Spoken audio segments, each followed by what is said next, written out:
Okay, so we've been working on adding, subtracting, multiplying polynomials, and we're going to actually go in the reverse of us doing the multiplication. So before, they were giving us these two binomials, and we would multiply them and end up with this polynomial. Well, now what's going to happen is they're going to give us this polynomial, and we're going to have to figure out what these two factors are. So remember, we kind of used greatest common factor to kind of lead us into it. That's also going to be used at some point. So you're going to try and figure out what are the two sets of parentheses so that if I were to times them, I'd end up with this answer. So you can always check your answers by multiplying them to see if you end up with the original problem. So what we're going to do is we're always going to have x and x at the beginning of our sets of parentheses. Today we're going to focus on a method called slide, divide, bottoms up. We are just going to work on the slide and divide part. So what we're going to do is we're going to take this number that's out in front here and we're going to slide that over to the last number. So in this case, this number that's in front of here is a 1. We would take that number and slide it over. So when I say slide, I mean I'm going to times this number with this number. So 1 times 3 is 3. So what we're going to focus on today is we're just going to work on finding what numbers I have to put in here so it looks like this, so that if I were to times it, it would come up with these. So you're going to do a giant X on your paper, and whatever you got when you times that first number over with the last number is what you would put on top. So this number would be 3. Then you're going to put the number that's in the middle down here at the bottom. You need to make sure you use the correct signs that are in there. So we would have to find what are the factors of 3 that add or subtract to 4. Well, you already know from the previous problem that the factors of 3 are 1 and 3. Those are the only factors, so that would be the only set that I could use.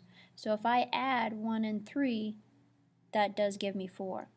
So this top number is where we're going to multiply the first and the last. The bottom number is going to come from this middle. Then you're going to write down all the factors of this top number and figure out which set would add or subtract to the bottom number. And those would be your numbers to use. Okay? So all we are going to do and focus on today is just practicing that piece. We're not going to worry about actually writing it out. We're just going to focus on finding what these numbers are. Now I did try and make a cheat sheet for you because we are going to get some signs involved here in a little bit. So here would be my suggestion. I would copy this down if I were you if you kind of struggle with signs. So if your top number is positive, then the signs on your number are going to be the exact same signs as whatever your sum number is. So if my bottom number are both positive, then both of my numbers are going to be positive. If my bottom number is negative, then both of my numbers are going to be negative. So that's this track. If your product is negative, that's where it's going to become a little bit more of a struggle.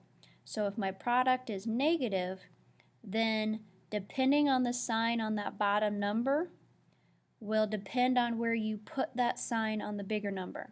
For example, let's say that I have my product is negative, let's say 8, and I want that to add or subtract to 2. Okay, my product is negative, so the sign of this number will go on my bigger number. So the two numbers I would want to use are 2 and 4 because they would subtract to 2 and times to 8.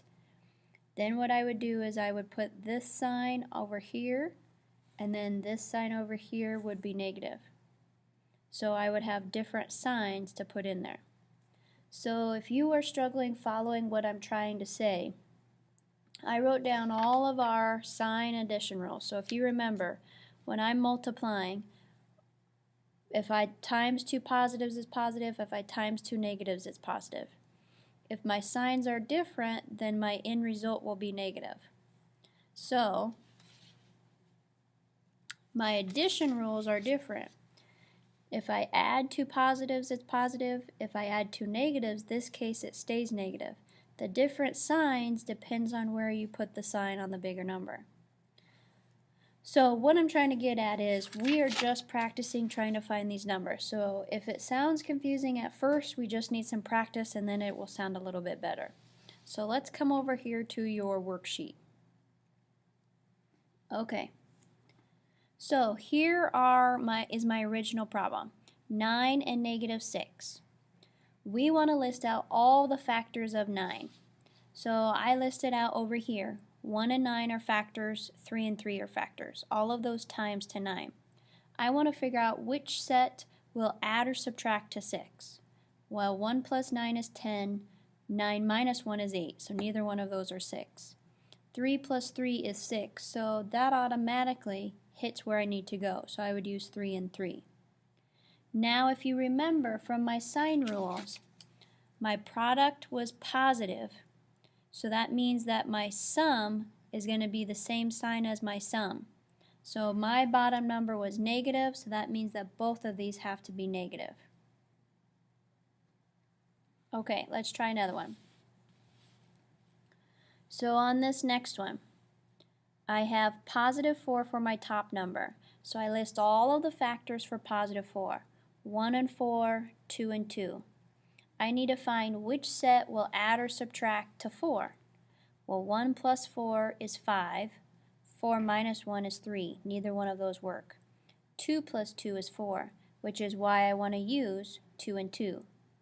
My product is positive, which means my sum is going to tell me what to put on my signs. So my sum is positive, so I end up putting both positives up there. So if you remember, down here is where you're adding, up here is where you are timesing. Okay, let's try one more together here. I need all of the factors of 30. So I list them out. I get 1 and 30, 2 and 15, 3 and 10, 5 and 6. I have to find which set will add or subtract to 13. Well, this is 31, subtracted be 29. Add these, it'd be 17, subtract and be 13. Add these, would be 13. So automatically I know I'm using 3 and 10. Now I want to figure out which one will my signs be. So if you remember over here, if my product is negative, then one of them are going to be positive, one's going to be negative. So my product is negative. So my options are this is either negative 3 and positive 10, or this is, wait a minute. I gotta back this train up. This is, one of them has to be positive, one has to be negative. So if I put that on there, or if I put negative 10 and 3, that doesn't work. Notice that either one ends up with 7 or negative 7, and we need negative 13. So I need to back up and try 2 and 15. I wasn't paying attention when I subtracted those. So if I put one positive, one negative, and vice versa, which set will add or subtract or add to negative 13? So if I do a negative on the 15, that's how I'll end up with negative 13. Okay, pause the video and try number 4. Alright, on number 4, you have 84 on top. So that means I want to list all the factors of 84. 1 and 84, 2 and 42, 3 and 28, 4 and 21, 6 and 14, 7 and 12. So I want to find which set will add or subtract to 5. So the only set that works is 7 and 12. So if I have a product that's negative, that means I'm going to have different signs on my answers. So this is either negative 7 and positive 12, or this is positive 7 and negative 12. Which set will add to positive 5?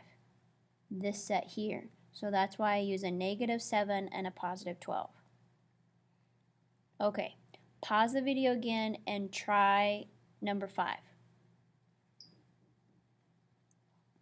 Okay, on number 5, we have factors of 24. So I have 1 and 24, 2 and 12, 3 and 8, 4 and 6. I want to find which set will add or subtract to 5. So in this case, I would use 3 and 8. My product is negative. So if it's negative, that means I'll have different signs for my sum. So my options are either 3 and -8 or -3 and +8. So I would check which one would add to -5. So the set that works is 3 and -8, which is why I would use those. Okay, if you still need more practice, I would suggest doing 6 and then have me or Mr. Gahan come check it. Otherwise, work through the rest of the problems that are on your worksheet.